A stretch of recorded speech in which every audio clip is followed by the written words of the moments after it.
Occult శాస్త్ర వీక్షకులకు నమస్కారం. ఈరోజు మన షాడో కార్యక్రమంలో భాగంగా భోగకారకుడైన శుక్రునితో విలాసవంతమైన ముఖాముఖి. నమస్కారం శుక్రదేవ, మిమ్మల్ని సుఖకారకుడు అంటారు. కానీ జాతకంలో మీరు కొన్ని చోట్ల అతిగా సుఖాలకు బానిస చేస్తారని, విలాసాల కోసం అప్పులు చేస్తారని విన్నాం. నిజమేనా? లగ్నంలో మీరు ఉంటే మనిషి ఎప్పుడూ అద్దం ముందు ఉంటాడట. సౌందర్యం మీద ధ్యాస తప్ప బాధ్యత ఉండదా? అందంగా ఉండటం కూడా ఒక బాధ్యతేనా ఆయన? నేను అక్కడ ఉంటే ఆ వ్యక్తికి మాలవ్య మహాపురుష యోగాన్ని ఇస్తాను. వాడు అందరినీ ఆకర్షించే అయస్కాంతంలాగా కళల పట్ల అభిరుచి, మంచి వ్యక్తిత్వము, విలాసవంతమైన జీవితము ఉంటుంది. వాడు నలుగురిలో ఒక స్టార్ లాగా మెరుస్తాడు. రెండవ ఇంట్లో ఉంటే విచ్చలవిడిగా ఖర్చు పెట్టిస్తారట. తిండి మీద ధ్యాస ఎక్కువ ఉంటుందట. అది విచ్చలవిడి తత్వం కాదు నాయన, రాజభోగం. నేను అక్కడ ఉంటే ఆ వ్యక్తికి అమృతతుల్యమైన భోజనము, స్థిరమైన సంపద ఇస్తాను. వాడి మాటల్లో ఒక తేనె లాంటి పట్టు ఉంటుంది. వాడు నగలు, వజ్రాలు, వెండి వస్తువుల వ్యాపారంలో కోట్లు గడిస్తాడు. స్వామి, మూడవ ఇంట్లో ఉంటే సోమరితనం ఇస్తారట, సాహసాలు చేయలేరట. నేను శాంతిని ప్రేమిస్తాను, యుద్ధాన్ని కాదు. కానీ ఇక్కడ నేను ఉంటే ఆ వ్యక్తి కళాత్మకమైన ధైర్యాన్ని ఇస్తాను. సంగీతము, నాట్యము, పెయింటింగు కళల్లో వీరు అగ్రగామిలు అవుతారు. సోదరీమణుల ద్వారా వీరికి గొప్ప లాభాలు కలుగుతాయి. స్వామి, నాలుగవ భావం. ఈ ఇంట్లో ఉంటే ఒక ఇంటిని ఒక హోటల్లాగా మారుస్తారట. ఎప్పుడూ విలాసాల కోసమే ప్రాకులాడతారట. ఇల్లు అంటేనే స్వర్గం కదా. అక్కడ నేను ఉంటే ఆ వ్యక్తికి సకల భోగభాగ్యాలు ఇస్తాను.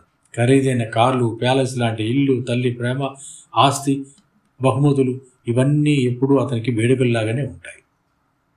స్వామి, ఐదవ ఇంట్లో ఉంటే ప్రేమ వ్యవహారాలతో చదువు పాడు చేస్తారట కదా. ప్రేమ లేని జీవితం ఎందుకు? నేను అక్కడ ఉంటే ఆ వ్యక్తి సృజనాత్మకమైన మేధస్సు ఇస్తాను. సినిమా, నాటక రంగాల్లో గొప్ప విజేతలు. వీరికి పుట్టే సంతానం చాలా అందంగా కళాకారులుగా గుర్తింపు పొందుతారు. స్వామి, ఆరవ భావం. ఆరవ ఇంట్లో ఉంటే అనారోగ్యం, స్త్రీల వల్ల గొడవలు, కిడ్నీ సమస్యలు ఇస్తారట. అతి సర్వత్రా వచ్చేయెత్తున ఆయన. నియమం తప్పితే ఇబ్బందులు ఉంటాయి. కానీ ఇక్కడ నేను ఉంటే శత్రువులు కూడా ప్రేమతో లొంగ తీసుకునే శక్తిని ఇస్తాను. శత్రువులను కూడా మర్యాద ఇచ్చి సంస్కారం వీరి సొంతం. ఏడవ ఇల్లు మీ స్వస్థానం కదా స్వామి. కానీ ఇక్కడ మీరు ఉంటే అధికామం వల్ల సంసారంలో సమస్యలు ఇస్తారట. ప్రేమను పంచుకోవడంలో ఇక్కడ నేను ఆ వ్యక్తికి అప్సరలసలాంటి భార్యను, మనుమతులాంటి భర్తను ఇస్తాను. వివాహం తర్వాత వీరి అసలైన భాగ్యోదయం మొదలవుతుంది. భాగ్యస్వామి వ్యాపారాల్లో వీరు రారాజులు అవుతారు. స్వామి, ఎనిమిదవ భావం. ఎనిమిదవ భావం ఉంటే రహస్య సంబంధాలు, అవమానాలు ఇస్తారట. కొన్ని తప్పులు జరగవచ్చు. కానీ నేను ఎనిమిదవ భావంలో ఆ వ్యక్తి ఆయుష్ను, అత్తగారి ఇంటి నుండి వచ్చే భారీ సంపదను ఇస్తాను. గూఢాచారిగా లేదా ఇన్సూరెన్స్ రంగంలో వీళ్ళు అద్భుతాలు సృష్టిస్తారు. ఆకస్మిక ధనలాభం నా ప్రత్యేకత. స్వామి, తొమ్మిదవ భావం.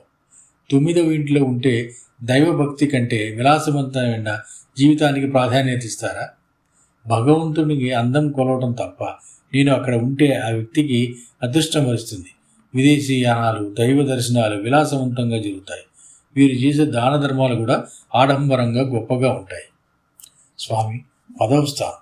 పదవ ఇంట్లో మీరు ఉంటే మనిషికి పని మీద శ్రద్ధ ఉంటుందా? ఎప్పుడూ ఎంజాయ్ చేయాలనే చూస్తారా? ఆయన, నా కర్మస్థానం చాలా అద్భుతం.